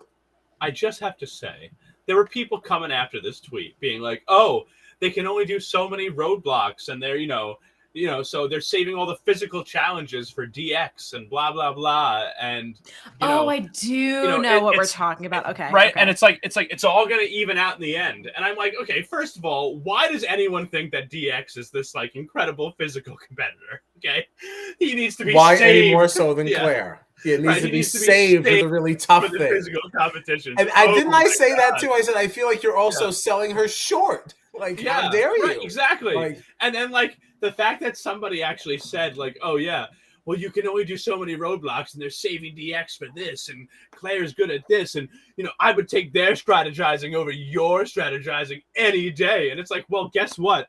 They performed very poorly on 2 straight daily challenges. If they lose, it doesn't matter if it evens out in the end because they're not there. You for won't the end. be there, right? Yeah, it doesn't matter. I would take their strategy over your wanting Derek to do this. Like, so I think that's the person I said, I hope you've simmered after all of this. It's like, just calm down, just calm down. Yeah. Just relax. I'm so glad that it would have evened out in the end that they're not even there for because they lost the challenge in week 4. Yeah, it was really crazy. It's really crazy. But it's week 11. It's week 11 now, so it would have evened out. But they went home because Claire couldn't put a moped together after having to yodel a week before. It's like, give me a fucking break. I'm sorry. Yeah, no, they really laid into me. Like, they really laid in, and that's okay. Yeah. And that's why I'm happy that the challenge is only like an hour this week because I would really like to return to the racers. And let's get back into the conversation. Let's get on one accord. And if you still don't agree with me, let's come hash it out on Monday. All right, let's talk about it face to face. Yeah, let's hash it out. Let's hash it out. Yeah, let's hash it out. Because you know what? When DX and Claire come in last place in a competition because they were saving DX for all the physical competitions, I can't wait for it. Oh yeah, I'd take their strategizing any day. Oh, wait, no. Okay. No, wait, hold on. Before anybody tries to come for us now, because there was a comment about this. They're like, oh, well, you can say whatever you want to say, but, their strategy has gotten them into the top 4 each time, even though, you're making these comments. And that is true. It is working for them. But you cannot deny the fact that it is a roll of the dice. It's a roll of the dice. You don't really know that that's how that's going to go. All right, so stop it, okay? Exactly. They left. They were at that yodeling roadblock. They were the first ones there and the last ones to leave. If they were not if they were not saved by the bell, right, they'd be out of this game. They'd be out of this game. I immediately got angry and I watched Kyle connect the dots and I said, oh, he's gonna like it and I'm gonna get pissed. They would be out. I watched you walk yourself through that one. He's gonna like it. I'm gonna get. I looked right at you and I watched you connect the dots in real time. Oh, that was very good. Oh, that was brilliant. Oh, no. Yeah. If that hadn't happened, they'd be out right now. So give me a fucking break. Yeah, they really came for me. So that's why. So yes, I think we'll be live tweeting the challenge. And then I would like to be joining you for the amazing race and live tweet for that. And let's get back into it. I'd like to. I'm going to face y'all again. I'm going to face y'all again. What? I'd like to propose something. Honestly. What do you want to propose? So we're going to watch the amazing race on Wednesday, right? As long as it's definitely so, this is an hour. I think I looked this up correctly. Now, the only thing about this, how sometimes a challenge does that thing? The premiere will be really 2 hours, but it's really listed on there as 2 episodes. Right. I just see 8 p.m. The episode is 1 hour. That doesn't mean there isn't another one after that. So we have to confirm. Well, let's look. But what is the proposal? Because so Challenge 38 premiere is also Wednesday night, but we're not talking about till Thursday night, right? Mm-hmm. Would anyone be interested in a space on the Amazing Race that night? I'll be working, so I'm out of this. Boo. You want to fight back, huh? Get right into it. Well, don't you podcast on Wednesdays? You cheat on us on Wednesdays. I do sometimes. But what time? What time is the Amazing Race? Oh yeah, maybe I'm biting off more than I can chew. All right, I'm sorry. Never mind. Yeah. No, it's all right. Ignore me. Because also, I'm also not sure that because last week, I really got flarned. If you were paying any attention to the podcast Twitter, because I was really only supposed to be there from 8 to 10 from live tweeting. I thought I was doing Survivor at 8, and then the Amazing Race at 9. Oh, yes. And then I was interrupted by the real love boat. So I ended up live tweeting that too, and I was like, "Why am I watching this? This sucks."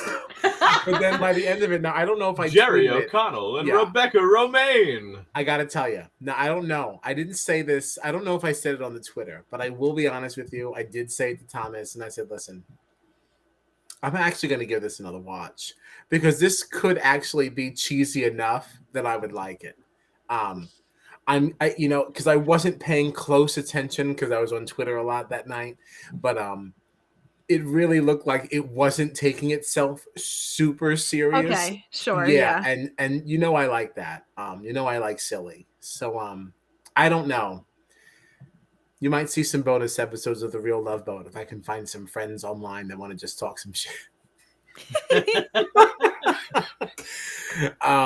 But yeah, I don't know. Real Love Boat could be fun. But I don't know. I don't know what's happening Wednesday. But yeah, you're too busy for us on Wednesdays. Only for a few more weeks. It's all right. It's all right. You should tell our friends what else you do. Our Disney machine. Oh, I talk about shameless self promo. Yeah, I talk about the new Disney Plus production of Andor, which is a prequel to Rogue One, the Star Wars story, with a couple of friends of mine. Which you've always said, Rogue One was really one of your favorite Star Wars movies. No, it's a good one. Oh man, it is the best of all the newest Star Wars movies. It is the best of. High praise. I support that. High praise. I support that. Yeah. So, I think I agree with you. I have to say, I think I agree with that. Not that I'm such a Star Wars, expert or enthusiast, but I have seen them all, and I would still agree with the statement. So I didn't know that actually. What do you mean? You didn't strike me as a Star Wars person. I didn't strike me as a Star Wars person. I watched some of those movies with you. Yeah, COVID happened. And we just didn't have anything else to watch. So it's like you watched all the major franchises, right? Exactly. We went through everything. Okay. I also saw John Wick. Okay, I mean not related, John Wick but also is fun. random. I haven't watched those. Yo, John Wick is sick. All I know really about those fun. movies is that my It's really parents fun. are obsessed with them, but I've never watched. They're actually really good. Really good. John Wick is good. Jack Reacher is also good. I like Jack Reacher. Jack Reacher, that's Tom Cruise, right? Tom Cruise, but there's also a TV series. I'm blanking on the name of the actor now, but that's fun too. Yeah, but yeah, that's what John does on Wednesday nights. That's at 11 p.m. Star Wars. Eastern, right? Well, so Andor we do 10 p.m. Eastern time. Okay. On Wednesday nights.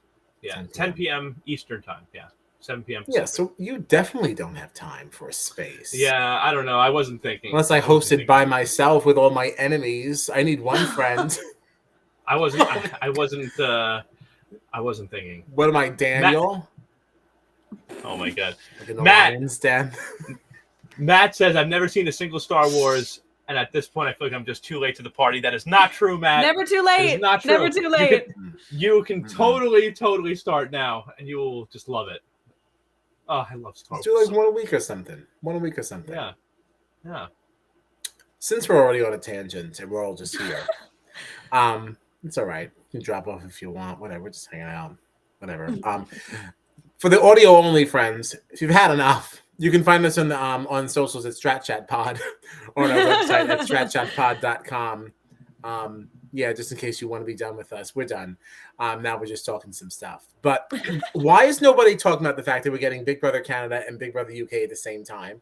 I even said this to you via text, John. You said nothing back unless you did. No, yes, I did. Yes, I did. I said, wait. I said maybe I took a nap. This could be during my nap. No, because I was like, wait a minute, which seasons? And I thought it was BB Can and BB UK, but I hadn't seen official start dates for both seasons yet. You didn't say anything because then you sent me that tweet about the challenge and Cinco flirting with Cam, and that was it. No, I sent something you said, else which earlier. Two? I said BB Can and BB UK, and then you said nothing else because you were talking about Cinco trying to flirt with Cam, and that was it. Nothing. No one gives a damn. March 2023, we're getting Big Brother Canada and the return of Big Brother UK. Fun. I feel like Yeah. I feel like I didn't even realize that you sent BB Can and BBUK. I'm like, yo, Sorry. why is nobody so excited? Hey, Wonton. No, I'm definitely Hi. excited. Yeah. I'm definitely excited. I just Oh, didn't. okay. I just All didn't put right. it together for some reason. Yeah, I just think that's going to be really awesome. Listen, no amount of Big Brother is too much Big Brother. I'm of course excited. Like, I'm really excited, especially because like we're kind of missing out on our celebrity this year. We're clearly not getting it. Mm-hmm. They would have announced it by now. Yeah, they would. They definitely would have announced it by now. So that's it. So the fact that we're going to get two running at the same time, and we get to be introduced to a new international version, all live. And when so get your VPNs in order. Ooh, that reminds me, I have to put mine on my new computer. We're still live. There's still people here. There's still people here. But, yeah, for the people watching, this does in fact happen when we're not live frequently. Yeah. But Celebrity Big Brother in the US, when does that usually start? Or February. when did it start last time? February, right? So the fact that we only have to wait till March, that's only one extra month. That's really not bad. It's awesome. And we get two seasons that are head and shoulders above any Celebrity Big Brother season you could get. So we don't know that UK will be. Let's not hold on. I mean, I've heard good things. I'm sure it will be. But I'm just saying, you know, we don't want to make too many grand statements. I will say, I'm so excited to cover a season of Celebrity. To cover a season of Big Brother in the UK, not a season of Celebrity Big Brother. Cover a season of Big Brother, because the fact that we've done now on this podcast a season of BB Can, a season of BB Australia. Like, just to get a whole new country into the mix is very exciting to me. It'll be it's also be the first time now that we get to revisit another country. Like BB24 for me was really exciting. It's just like, okay, this is like back to what we did last summer. Like, here we go. Right. I'm excited to be back in that grind. I'm excited to be back in that space with the very, very annoying video brother. I'm excited to be back into all that space. And because BB Can, that was a really fun time. It was an awesome season. Yeah, it was. I think we had a blast on the podcast during that time. Yeah, it was just a good time. I have a question. No. So obviously, Julie Chen is the host for BBUS. Mm-hmm. The amazing Arissa Cox is the host of BB Canada. Sonia Kruger, the gorgeous, oh my God, the stunning Sonia Kruger is the host for BB Australia. Do we know who the? I may not know. I may have just missed it. Do you guys know though? Do we know who the host of BB? Sorry, I got distracted because is? I saw Matt talking about the New York season, and it's been on my list for so long. Because isn't that also the Trisha Paytas season, or are those two different seasons? I don't know. It's been on my list for so long. Yeah, I don't know anything about. And we got that iconic New York DR. Was it a DR? I think it was a DR. Yeah, Julie Chen, my favorite Big Brother host. Dan. I love how now we have way more engagement talking about Big Brother during a Survivor podcast at an hour and 42 minutes. So silly. I'm really excited about BB UK. I'm just nervous about how often it might be on. Yeah. Do they usually do multiple in a year? I think episodes. No, I mean like frequency during the week. Since we're also going to be watching BB Can. We can't ignore UK, right? But like BB Can has to come first, in my opinion. Ooh, exciting. Sleepy. Sorry, I'm sorry. On this wow, how dare you? I did a lot of cleaning today. I'm tie-tie. Who do you think you are? Yeah, no, listen, I understand. I am tie-tie. Listen, earlier today, this bed was moved to this side of my room, and I did a deep vacuum and clean of my entire bedroom. I'm exhausted. Yeah. I also love, by the way, if I could just say this, because I thought about this before and never said anything, but I asked you before we got on the stream. I was like, oh, like, did you move any furniture around and find any bugs because you had like that construction going on near you? And then a mosquito flew in. I know. And then, I know. Like, literally, the stream started. There was a mosquito flying around. I thought about that in the moment. I was like, oh, he's gonna love this. I'm so mad. Yeah, and I did love it. An hour and a half ago, I loved it. Awful. Also, as a quick aside, because It is time to go. It is time to go. So it's 11:20. It's 11:20. The mole. We have The more mole. viewers now than we have all night. I know it's crazy to me. Time Is to anybody go. who's interested in the mole? I am. I don't know I'm anything down. about it, but I'm down. Okay, so We have to. You have homework. You have to watch the mole. Find the season and watch it. Are you watching this current one? The one that just started? That like the reboot? I haven't seen it yet, but I will begin watching. Okay. Here's the thing. It's really not. It's not a hard catch up. It's not a hard catch up. Where is it? Yeah. It's on Netflix. I know this game. This game. I'm ready. Right. Well, she doesn't. So let me tell her about it. I know, So the I'm game sorry, is I'm a bunch of. yelling. I'm yelling. So it's a bunch of people. They have to play all these little competitions. And they split off into little teams, and they all have to complete these tasks to add money to the team pot. However, somebody in the group is the mole, and they are secretly working to sabotage the team and reduce the team pot however they can, lose challenges, and like just do little things like this. It's giving Among Us. Yes, absolutely, absolutely.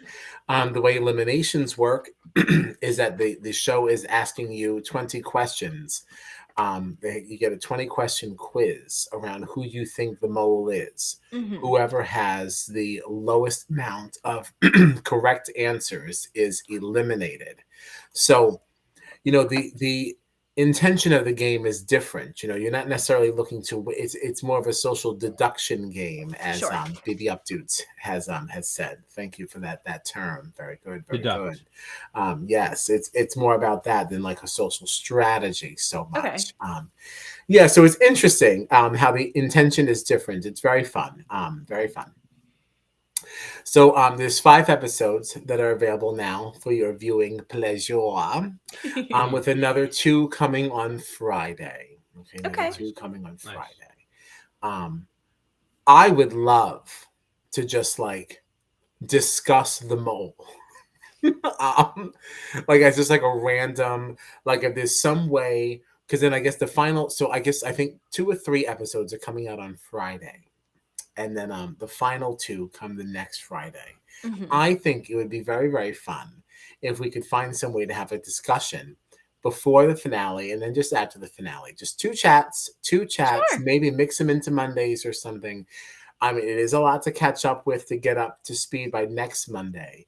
But because of the nature of this show, the nature of Amazing Race, I feel like it'd be a very good time to introduce the mole. Mole Mondays! Works great. A really great time to introduce that in there because these are not like super, super strategy meaty things to talk about. Mm-hmm. Yeah. Well, the mole kind of is. The mole kind of is, but like you could wrap up several episodes, in one. Yeah, absolutely. Yeah, and I think it could be really fun to bring back the Lady Updudes. The Lady She actually responded to a tweet that we had going on while we were on stream. Yeah. Well, this is also kind of how a lot of this got started because she was tweeting a lot about it. She goes, "That's it. Here's all my thoughts about the mole." And I was reading this. I was like, "Okay, all right." So people like this. I was like, "So let me get into this." So that's kind of what prompted me. Well, we were tweeting about talking about it, and she just commented, replied, "Yes," all caps. Yeah.